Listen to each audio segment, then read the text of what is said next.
Olá, fera! Nessa questão aqui nós temos uma grande revisão da eletrostática. É importante prestar muita atenção porque ela não é tão simples. Vamos ler aí a proposição 1. Uma molécula de água, embora eletricamente neutra, produz campo elétrico. Vamos desenhar aqui a molécula de água. Temos o oxigênio, ligação covalente com hidrogênio, ligação covalente com hidrogênio. A gente sabe que o oxigênio é mais eletronegativo do que o hidrogênio. Todo mundo aqui está neutro, tá bom? Repare agora que o oxigênio, por ser mais eletronegativo, vai puxar o elétron dessa ligação mais para perto dele, ficando com a fração de carga negativa nele. Confere? A gente costuma colocar isso em química, ó, sigma menos. E aqui, por o fato dele ter perdido essa aproximação com o elétron dele, acaba ficando com a fração de carga positiva sigma mais. A mesma coisa acontece nessa outra ligação. Oxigênio sigma menos, hidrogênio sigma mais. Então o que é que nós temos aqui? Se a gente somar toda essa distribuição de carga, vai dar zero, ou seja, continua sendo uma molécula eletricamente neutra.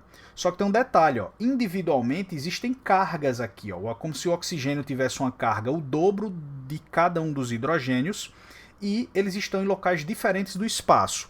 Se a gente pegar aqui um ponto, vou pegar esse bem aqui, você pode escolher qualquer outro lugar para fazer essa análise. Eu vou pegar aqui e vou mostrar para vocês que o campo nesse ponto, vindo dessa molécula aqui, não vai dar zero, tá bom? Vai ter um campo elétrico sim. Dá uma olhadinha aqui, Esse hidrogênio, se a gente olhar só para ele funciona como uma carga positiva. Então ele gera um campo aqui nesse ponto, carga positiva de afastamento. Desenhei, beleza? Aqui, pensando sempre nessa linha que une os dois, o ponto que eu quero calcular com a carga. Se eu olhar agora para esse outro hidrogênio aqui, a linha já é outra, a angulação é outra, confere, Beleza. Então, esse cara, carga positiva, gera campo de afastamento também. Mas tem um detalhe, esse hidrogênio está mais perto do ponto. Essa seta é grande quando comparada com o campo que esse faz aqui, Esse está mais distante, então vai produzir um campo menor. Beleza? Tá aqui, esse é o campo que esses dois hidrogênios fazem nesse ponto. O oxigênio, carga negativa, gera um campo de aproximação, não é assim? Então vê, o hidrogênio acaba exercendo aqui um campo de aproximação. Eu vou desenhar essa seta relativamente maior, porque aqui tem o dobro de carga do que cada um desses dois. Então nós temos essa configuração. Será que esses três vetores, a resultante vai dar zero? Pensa comigo. Concorda que se eu pegar, por exemplo, esse vetor, só o dos hidrogênios, esse vetor com esse vetor, se a gente usar a regra do paralelogramo, esses dois vetores eles podem ser substituídos por um só para cá, confere?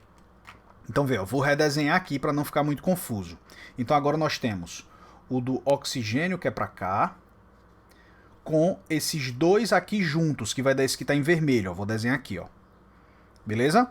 A gente já nota aqui que não vai zerar, não tem como dar zero. E aí, o resultante desses dois, vou usar paralelogramo de novo, vai dar para cá. Percebeu? Então, a resultante do campo elétrico produzido pela molécula da água não é zero, não é necessariamente zero, embora ela seja neutra, tá bom? É por isso que a gente disse que a água é uma molécula polar, tá bom? Ela produz campo elétrico ao seu redor e acaba interagindo com outras moléculas polares que passarem por aqui, beleza? Então essa proposição 1 é uma proposição verdadeira, tá bom? Vamos ver aí a proposição 2. A energia potencial elétrica de um sistema de cargas pontiformes positivas diminui ao ser incluída uma carga negativa no sistema. Pensa comigo, vamos colocar como um exemplo um sistema aí com duas cargas para facilitar a nossa vida, tá bom? Vou colocar aqui, Nós temos uma carga aqui positiva mais Q e outra carga positiva mais Q. Um sistema de cargas positivas, como ele falou aí inicialmente. Quem é a energia potencial desse sistema aqui de duas cargas positivas? A gente já estudou isso e a gente sabe que essa energia vai dar K, a energia potencial K, Q, o outro Q sobre D, sendo que energia é um escalar, a gente não coloca o módulo, tá bom? A gente não põe o módulo aí. Então, como as duas são positivas, esse valor é positivo inicialmente. Se a gente coloca agora uma carga negativa nesse sistema, por exemplo, menos Qzinho ou Qzão, tanto faz, a gente agora está introduzindo uma carga negativa no nosso sistema. Vou chamar aqui de D' e D duas linhas, tá bom? Quanto é que vai dar essa nova energia potencial? Aí a gente vai ter que fazer de 2 em 2, ó. Esse com esse, que já está aqui. Esse com esse. Então vai ficar mais K, Q, menos Q. Por que esse menos Q aqui? Porque lembre que energia não está em módulo. A gente tem que colocar o sinal da carga sobre a distância entre eles, que é D', somado com esse aqui, ó. K, Q, menos Q de novo, sobre a distância de duas linhas. Então repare que nós tínhamos antes um valor positivo e agora nós estamos acrescentando, ó, valores negativos. A gente está subtraindo do valor inicial.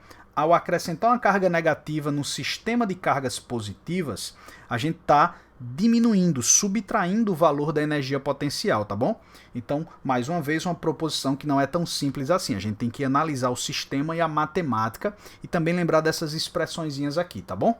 Então, o que ele diz aí é que a energia potencial do sistema de cargas pontiformes positivas diminui ao ser incluída uma carga negativa. Verdadeiro.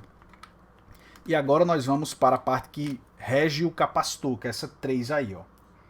Na 3 ele diz assim: a capacitância de um capacitor de placas planas e paralelas depende da diferença de potencial a qual o capacitor é submetido. Essa aqui é muito complicada, porque alguns alunos pensam o seguinte, ó, a fórmula é assim, ó, Q é igual a C vezes U. Logo, é meio lógico pensar que a capacitância depende do U. Passando o U dividindo, o U fica embaixo na fórmula, então a capacitância com a diferença de potencial seriam inversamente proporcionais. Mas isso não é verdade.